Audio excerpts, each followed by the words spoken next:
Строительство школы в местечке Емваль, что под Сыктывкаром, идет согласно графику. Есть небольшое отставание. Сегодня ход работ проинспектировал исполняющий обязанности мэра столицы Владимир Голдин. На объекте разрыт котлован. По устройству основания здания все работы завершат до конца года. После чего рабочие приступят к обустройству коммунальных сетей. Застройщик у нас Петробалт, питерская фирма. Они являются застройщиками у нас ни одного социального объекта. Зарекомендовали хорошо. Школа строится в рамках национального проекта «Демография».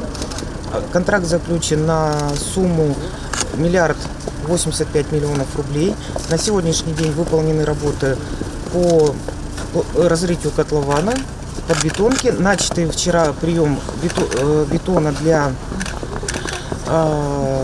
плиты, которая будет являться основанием для данного строения.